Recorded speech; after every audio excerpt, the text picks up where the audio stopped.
Ndị Igbo ekene m unu nke onye chiri ya zere. Isiokwu anyị n'ụbọchị nke taata bụ ekele ndị Igbo. Our topic today is Igbo greeting. Gịnị bụ ekele? Ekele bụ ihe na-egosi ihe ọcha ma ọ bụ obiọma ma ọ bụ nnabata n'ebe mmadụ nọ. What is greetings? Greeting is a polite word of recognizing someone or welcoming someone. Ekele bụ ihe dị nnekwute mkpa n'ala Igbo. Ọ bụ ya kpatara ndị Igbo ji ewere onye na-ekele ekele nke ọma dịka onye nwere ezigbo agwa. Greetings very important in Igbo land. That is why they normally take anyone that greets as a person with a good character. Biko, mata na ụtụtụ ọma, ehihie ọma, abalị ọma abụghị ezigbo ekele ndị Igbo. Ihe a bụ ntụgharị ekele ndị Bekee. Ya bụ good morning, ụtụtụ ọma, good afternoon, ehihie ọma, good night, abalị ọma. Nke ezighi ezi ọ gbasoghị ekele ndị Igbo.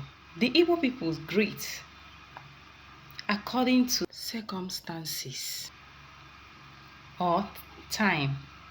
Ndị Igbo nwere ekele maka ọnọdụ na oge dị iche iche. Ekele ndị a gụnyere: nke mbụ, ekele ụtụtụ, morning greetings. Nwere ike na ekele n'ụtụtụ ihe a na-asị bụ ị saala chi.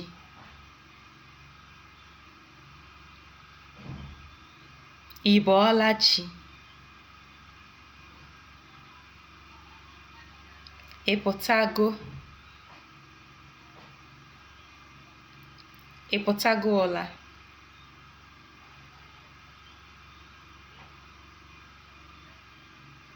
Ị tetera. Matakwanụ na ndị Igbo enweghị ekene ehihie. Ekene ehihie ha na-abụkarị ka ọnọdụ ihe si wee dị.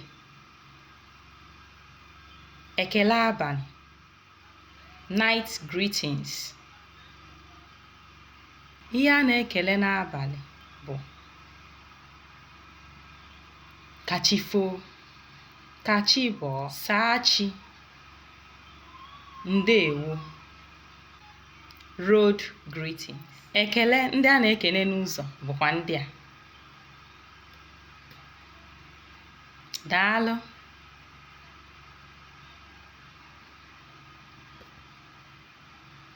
ị gawala, gawanụ, nnọọ, na deeje. A good behavior greetings. E nwekwara ekele a na-ekele onye mere ihe ọma. Ha bụkwazi ndị a: daalụ, imeka, imeela, anwụchula, sick greetings. Ekene onye ahụ na-adịghị, jaa ahụ. Ha bụkwazi ndị a: ka, nwee ndidi, jisie ike, tasie, ele. Work greetings. Ekele a na-ekele onye na-arụ ọrụ. Ha bụkwazi ndị a: daalụ ọlụ,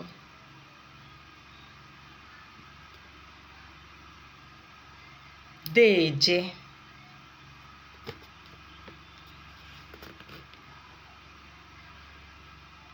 jisie ike, ndeewo, deeme, ndeeme. Welcoming greetings. Nlọta njem. E nwekwara ekele a na-ekele onye lọtara njem. Ha bụ ndị a: nnọọ, ị lọta,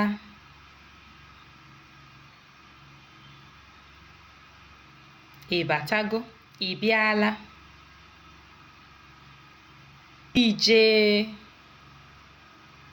deje,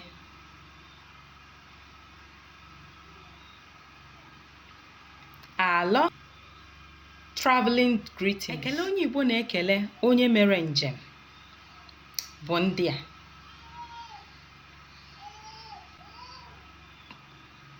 gaa nke ọma,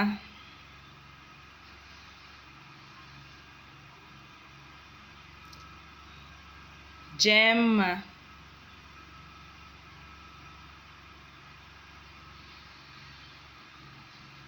ị gawala,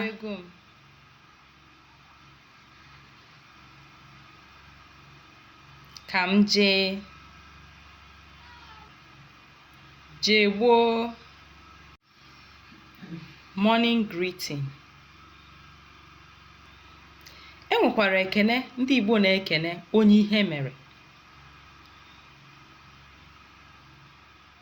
ndo, ha bụkwazi ndị a: jisie ike,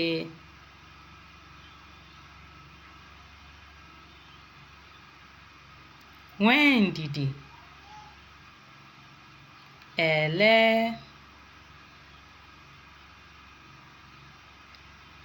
ka anyị ga-awụsa ọwara anyị nke ụbọchị nke tata. Ka emesịanụ.